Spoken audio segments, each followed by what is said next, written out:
Hello. All right. Today we are doing a brief discussion on Alexis de Tocqueville's Democracy in America. And this starts our discussion on intrapersonal communication and how that affects your interpersonal communication with other people. So, how do my ideas about myself and the responsibilities that I have to myself and my community, how does that affect my relationship with the community? So, you're hopefully going to see how this sort of works out in de Tocqueville's observations of the United States in the 1830s. So, briefly, de Tocqueville, he was a French political scientist. He considered himself a classical liberal, and how is this different than democracy? So, a classical liberal is someone who the mantra of the Libertarian Party, if you will, is don't hurt other people and don't take their stuff. As long as you don't do those things, you should be free to do whatever it is you want. This is different than democracy. Democracy is majority rules. We do not live in a democracy. You can check out my discussion on my YouTube video on the Constitution if you want to know a little bit more. But democracy says we all vote and the majority rules. But sometimes the majority could take away your personal liberties. So a recent example of this, as far as the tension between the two, would be the recent Supreme Court decision on same-sex marriage. So when people say we live in a democracy or we want to live in a democracy, what I remind them of is that there were 30 states, I think it might have been 31 states, who voted on the issue of same-sex marriage, and all of them said no, right? The Supreme Court stepped in and said, I don't care if you all voted no. These individuals have the right to marry whoever they want, regardless of how you vote. So democracy could take away your individual rights, demarked in the laid out in the Constitution, the amendments. However, that's what a democracy could take away your rights if everybody votes. But classical liberal says, look, as long as you don't hurt other people to take your stuff, you should be allowed to do whatever you want, and no one should be able to take away your right or vote that you can't do certain things because you always have the individual right to do those things regardless of how people vote. All right. In 1831, de Tocqueville was sent out by the French to go over to the United States and study the legal system as well as the prison system.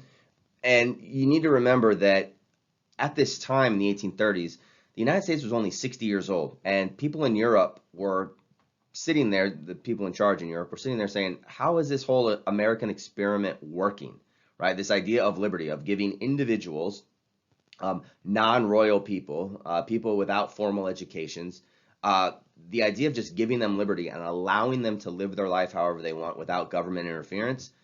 The Europeans were very interested with how that was working out for them. All right, so he goes over to the United States. He makes a lot of observations, and he starts to do this compare and contrast with regard to how is it that a country founded on liberty, how is it different than a country that's sort of still steeped in these sort of old aristocracies, these old monarchy systems. Some of the things that he finds, right? So first and foremost, de Tocqueville says that he is a passionate lover of liberty, and we need to make sure that we discuss the difference or some of the complicated back and forth when people say that liberty and equality aren't necessarily complementary to each other all the time. Sometimes they're at odds with each other, and they're at odds with each other depending on how you define the idea of equality. All right, so this is some stuff that kind of gets a little bit of play on like, cable news talking points. So I apologize for that, but I do think it is a worthwhile debate to have. So again, liberty. As long as you don't hurt other people, as long as you don't take other people's stuff, you should be allowed to do whatever it is you want to do with your life. Equality, right? The first thing we have to establish, and what often doesn't get established, and this is where I think people talk past each other on this issue of equality, is are we talking about equality of opportunity or are we talking about equality of outcome? So if you say, look, we're going to establish under the law that everybody gets equality of opportunity. So if we have a public school system, everybody gets to go to public school. Everybody gets to start in the same place, right? That's different than saying all outcomes have to be equal, right? So at the end of this whole exercise, some people are gonna have more money than other people, right? Because of sort of taking advantage of certain opportunities or not. But as long as everybody was given the same opportunity and treated fairly and equally under the laws, as long as the government didn't come in and help some people and not help other people, right?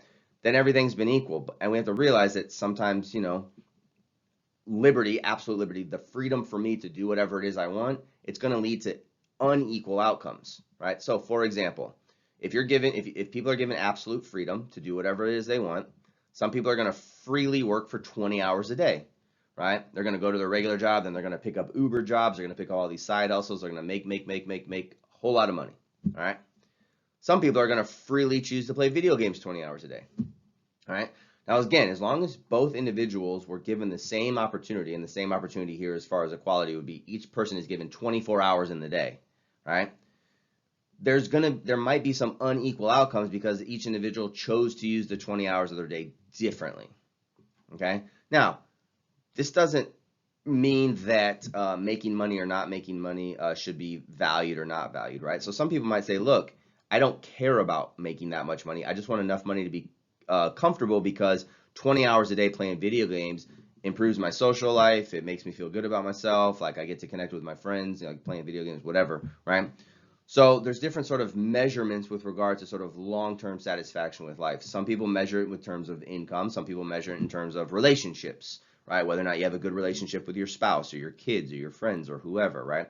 If I work 20 hours a day, I might not have as positive of a relationship as people who just work 8 hours a day. They go home at 5 o'clock, they sit down, they have a nice dinner with their big family every night. Like they're gonna have a better relationship outcomes than I'm gonna have. But again, everybody starts equally. Everybody gets 24 hours in a day. Now go figure it out. Right? They might have unequal outcomes depending on the trajectory you're looking at. Okay. If everybody is given the same opportunity as far as like when you enter college, some people are freely going to choose to major in engineering, and some people are going to freely choose to major in humanities. I majored in humanities, right? I make less money than people who majored in engineering. All right, but again, once everybody gets to college, everybody in that freshman class gets to choose what they major in. All right. Now we can talk about whether or not some people could go to college or not, but let's just start with as soon as the people who get into college, all of you get the opportunity to major in whatever it is you want to major in. Some of you are going to pick fields that pay more than other people, right?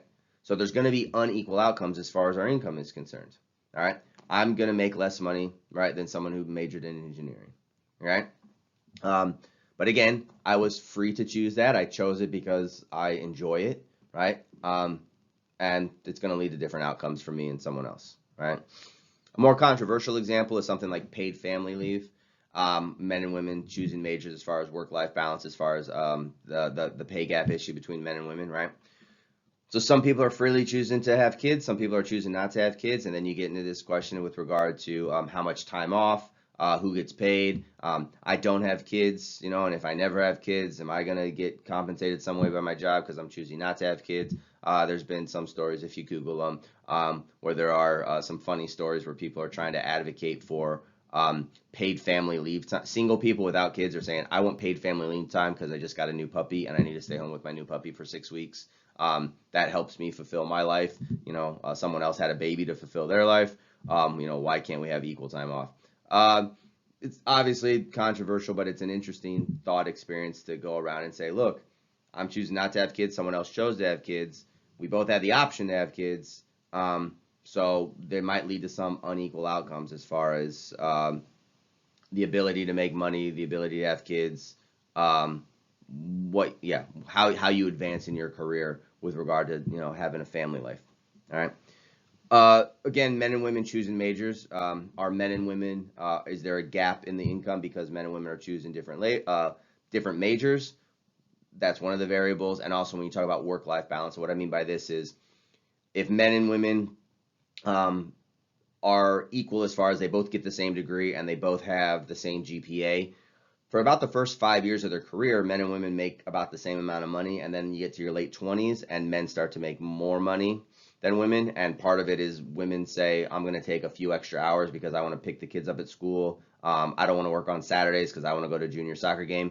Men are more likely to say, I'm going to go to conferences on Saturday. I'm going to work until 7, 8 o'clock at night. And so that's where this gap starts to come. Now, if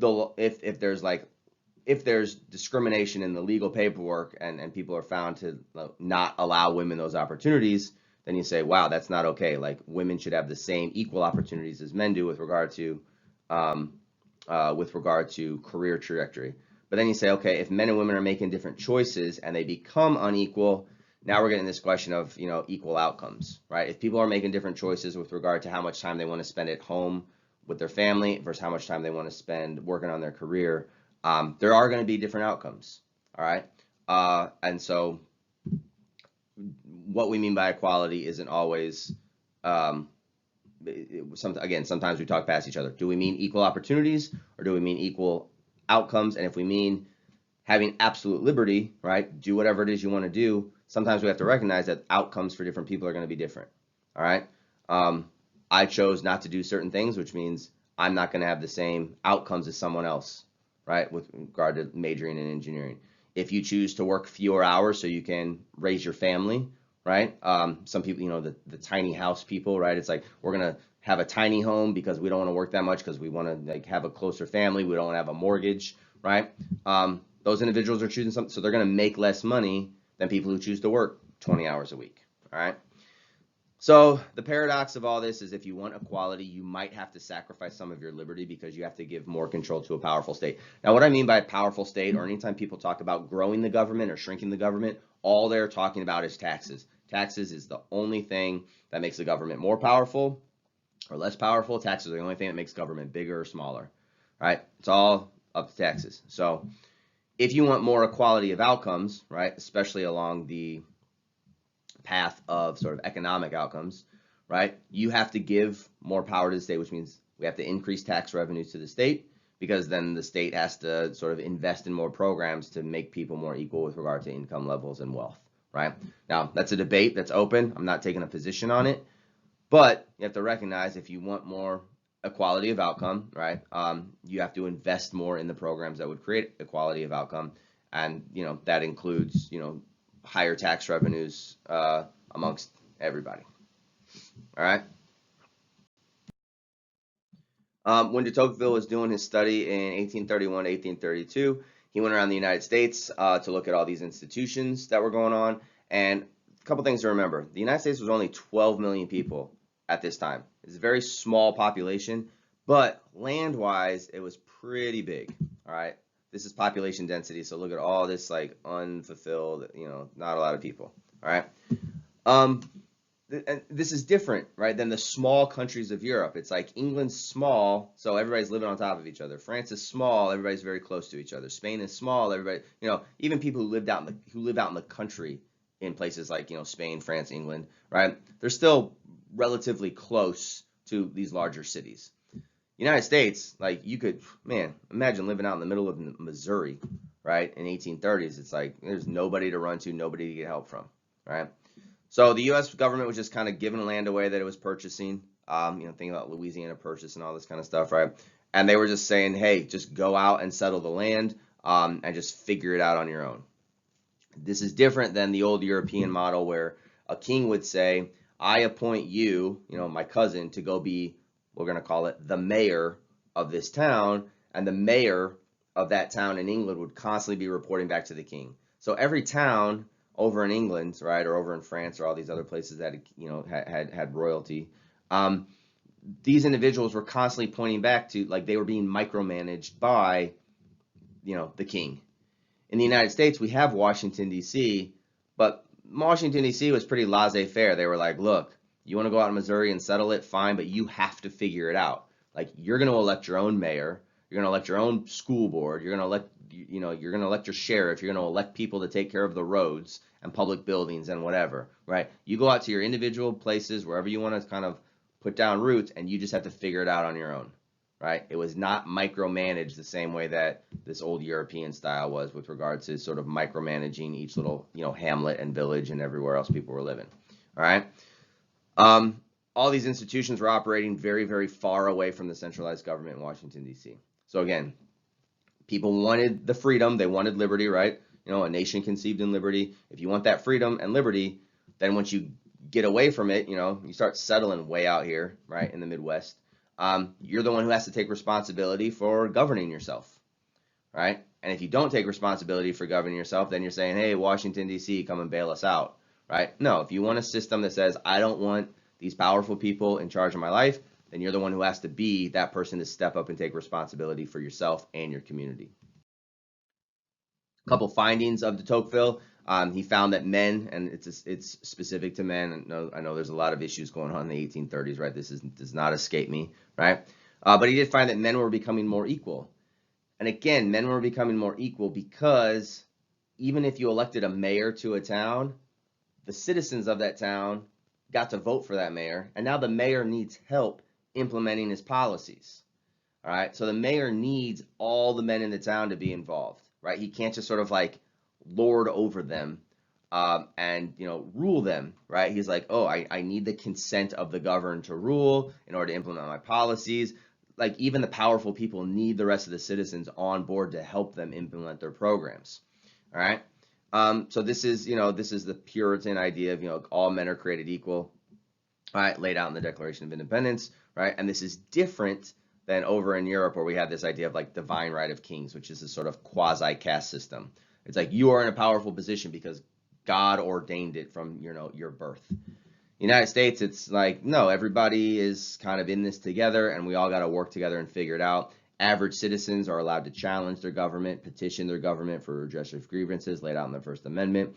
So all of us are kind of on equal footing in this regard. And again, I get it. It's 1830. I know there's a lot of contextual issues I'm not going over for the sake of time, but this was the idea. This was the ideal that we're trying to work through. All right. People are sovereign.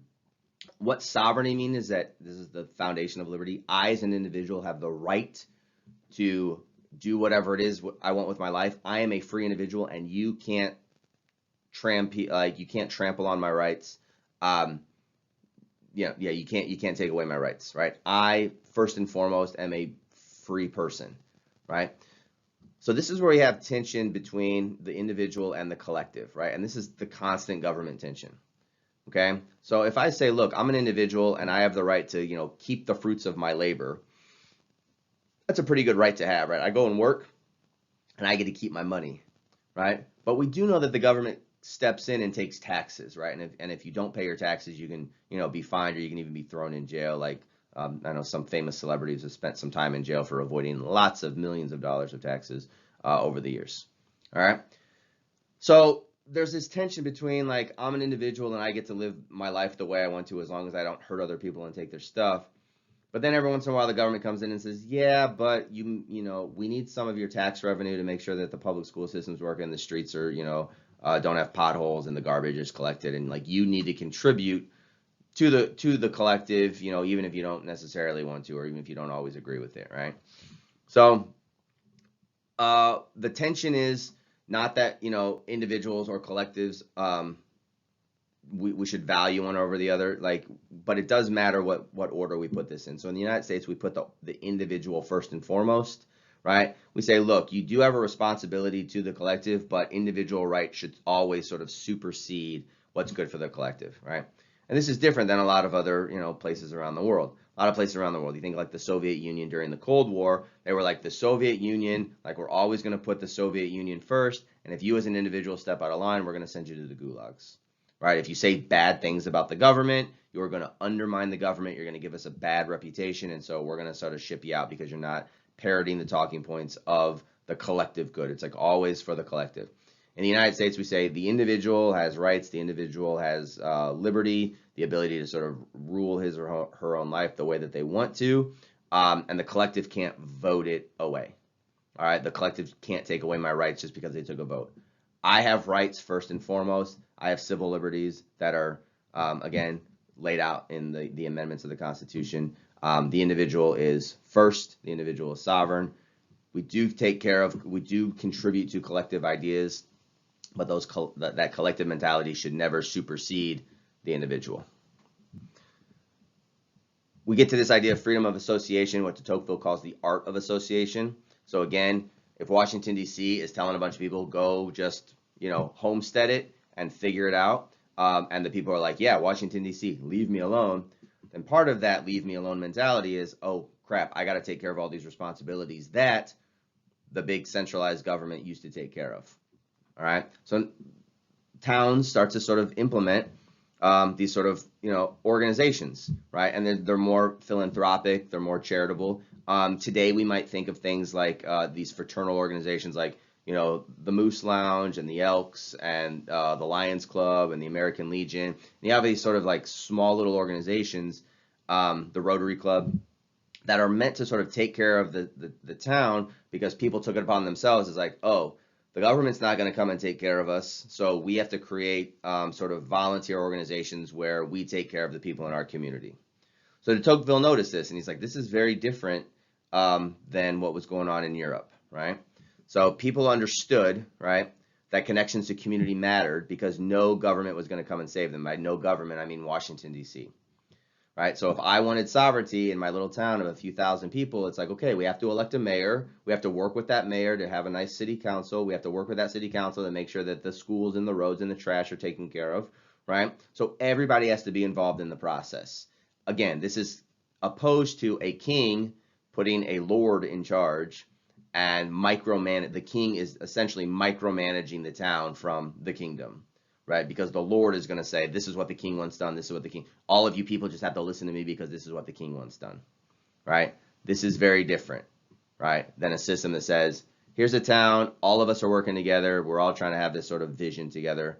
And again, if I want the king away from me and I don't want him to appoint, then I have to take a responsibility to elect my own mayor and to work with my mayor and my city council members to make sure that my community is taken care of.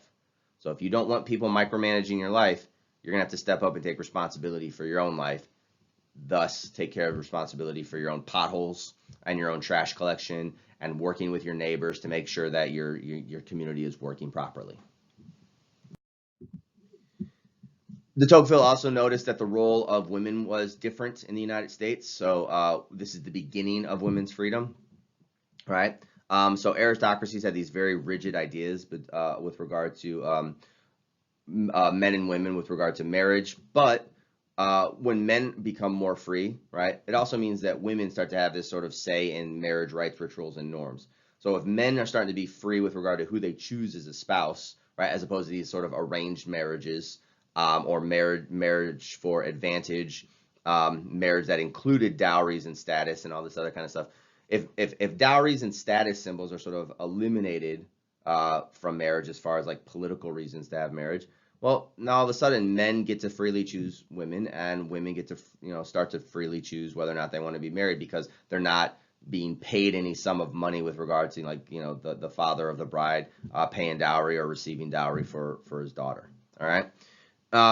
So there's these beginning discussions of sort of like more access to sort of free marriage. All right. All right. Men and women are living in separate spheres at the time. However, de Tocqueville noticed that men and women were both advancing, but they're in their own spheres. They're on different trajectories, but men and women, individual men and women, sort of at the lower rung of the class system, they are advancing differently than they were over in Europe. All right. So men are going out. They're free to work however they want, right? It's like you can create your own community however you want, as long as you're not hurting other people taking their stuff, right? But in these sort of homestead type communities that are very, very far away from the government centers of power, men might go out and hunt and work in the woods for days or weeks at a time. So women are becoming the sort of primary household, the people who are taking care of the households, and they're advancing in their own sort of like domestic, their own domestic abilities, right? So taking care of the house, it's a lot more complicated than when we think about it today, right? Where it's not people who live at home in a climate controlled environment and they have to go grocery shopping, right, and clean the household. Think about back then, it's like women were like living in the middle of nowhere, right? It's like firewood and preparing, like not just preparing meals, but it's like cultivating a garden that you like, a little vegetable garden you might have like in your backyard. Your husband might be responsible for going out and hunting, but like as the wife might be responsible for preparing the dead animals that are coming through the door, right? So there's this whole sort of like domestic realm of household duties that women are participating in more, because again, men and women, they needed each other sort of when they were living out and homesteading together. All right, it wasn't this idea of like um, men and women were becoming more equal. Again, not perfectly equal, but de Tocqueville did notice that sort of women were different in the United States than they were over in Europe, because of sort of the harsh reality of homesteading. De Tocqueville makes this remark. He says, to what the singular prosperity and growth strength of the people ought mainly to be attributed, I should reply. So he's saying, why is it that America is growing rapidly and getting stronger as a country compared to France?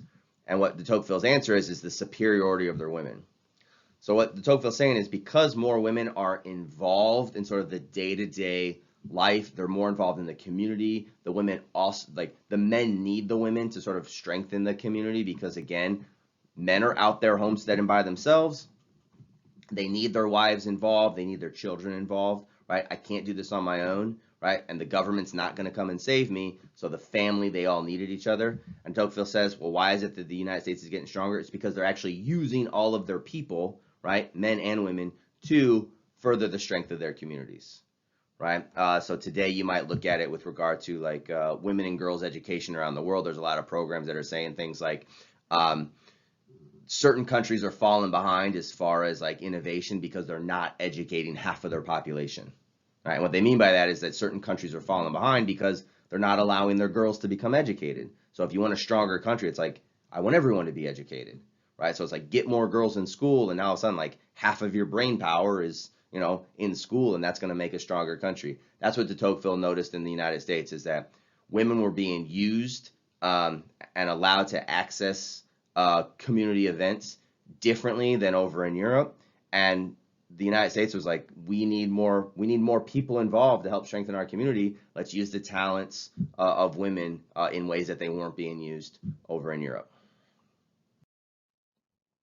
Finally, de Tocqueville's overarching question: why is the American Revolution working and France seems to be falling behind? And what he says is that, you know, there's a strong Republican representational government, so we separate powers. So again, communities have more powers as opposed to just Washington, D.C. Pure democracy puts too much power into the hands of a few people, right? So again, we don't want all of our power into Washington, D.C. We want some of our power. We want most of our power in our local communities. So we ask this question, you know, where do you have more power, right? You can vote for your mayor or you can vote for your president. Hopefully you vote for most. But, you know, you have more control over who your mayor is, right? Your one vote for mayor can actually change who it is that's controlling your cities and your PTAs and your trash collection and your roads, right? Your vote for president, it matters, but, you know, you should probably focus more on your city council. You should know the name of your mayor. When people are losing their minds about, you know, Trump and Biden right now in the presidential election, I understand it, but it's frustrating because I get frustrated when when I see people who are more emotionally involved in who the president is as opposed to what's going on in their own communities, right? And my belief is if people just focus more in on their own communities, everybody focuses on their own communities, and we have a lot of little tiny strong communities all over the United States. When we just focus in on like Trump or Biden has to win so that my life is better, I don't like the fact that one person controls the emotional reaction of 320 million people. I think that's a system where if the election of one person completely makes half the country very, very upset and depressed, I think that's a bad system. I think we should probably say like maybe the president should have just less power. So no matter who gets voted into office, it's like, well, it wasn't my guy, but you know, it's not that big of a deal because more of my life is dependent on my mayors and my city council representatives than the president, right? If all the power is in D.C., then, if it's not in D.C., then you have to negotiate things with mayors. You have to be involved in the process. And when we don't have to engage with our neighbors, our social fabric tears. So what Jefferson said is that government closest to the people serves the people best. So again, get involved with your community, work with your community, and that's going to create stronger social fabrics than just worrying about who's over in Washington, D.C. Here are our questions, right, for the PowerPoint quiz. Who was Alexis de Tocqueville? Why liberty and equality are sometimes at odds with each other? What does sovereignty mean? Why is it necessary in the U.S. to practice the art of association? And then how and why were women becoming more independent in the United States? All right, that's your PowerPoint quiz. We'll continue our discussion on how interpersonal responsibility affects our individual relationships in the couple weeks to come. All right, I'll see you all later.